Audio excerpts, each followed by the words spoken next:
प्रणाम आप सबको। आज हम ऋग्वेद के 10वें मंडल की शुरुआत करेंगे। ऋग्वेद का 10वां मंडल जिसमें 191 सूक्त हैं, जिनमें कई गहरे दार्शनिक और सामाजिक विषय आते हैं।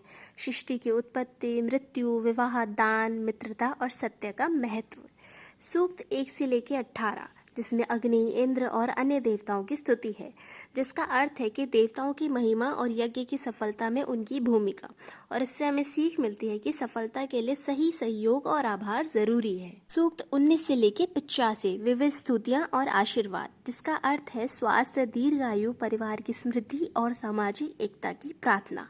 इससे हमें सीख मिलती है कि एकता और आपसी सहयोग से ही समाज का विकास होता है। सूक्त 86 से लेकर 191 दार्शनिक और सामाजिक विषय, जिसमें सबसे पहले आता है पुरुष सूक्त, जिसको 10.90 में बताया गया है, जिसका अर्थ है कि ब्रह्मांडीय पुरुष के बलिदान से समाज के 4 वर्ग और समस्त सृष्टि की रचना, जिससे हमें सीख मिलती है कि सभी वर्ग एक ही स्रोत से आए हैं, इसलिए सभी का सम्मान आवश्यक है। दूसरा नास्तीय सूक्त 10.129, जिसका अर्थ है सृष्टि के आरंभ में क्या था, यह एक रहस्य है, शायद कोई भी पूरी तरह नहीं जानता, जिससे हमें सीख मिलती है कि विनम्र रहना और यह मानना कि ज्ञान की भी सीमाएं हैं। तीसरा विवाह सूक्त 10.85, जिसका अर्थ है पति पत्नी के प्रेम, सहयोग और एक दूसरे के प्रति सम्मान का आदर्श, जिससे हमें सीख मिलती है कि रिश्ते समानता और सम्मान पर टिके होते हैं। चौथा मृत्यु सूक्त यम यमी संवाद 10.10 और 10.14 पे, जिसका अर्थ है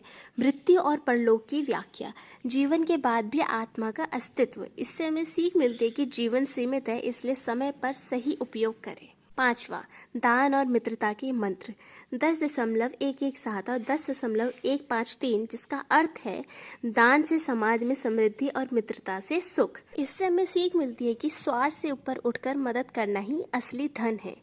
यह हमारा अंतिम मंडल है ऋग्वेद का, और जिससे हमें सीख मिलती है कि सवाल पूछना और उत्तर खोजना भले ही जवाब अधूरा मिले। दूसरा, सभी मनुष्य एक ही स्रोत से आए हैं, इसलिए किसी को नीचा ना माने। जीवन छोटा है, इसके सार्थक कार्यों में लगाएं। प्रेम और सहयोग से रिश्ता मजबूत होता है, और केवल अपने लाभ के लिए नहीं बल्कि समस्त सृष्टि के कल्याण के लिए सोचें।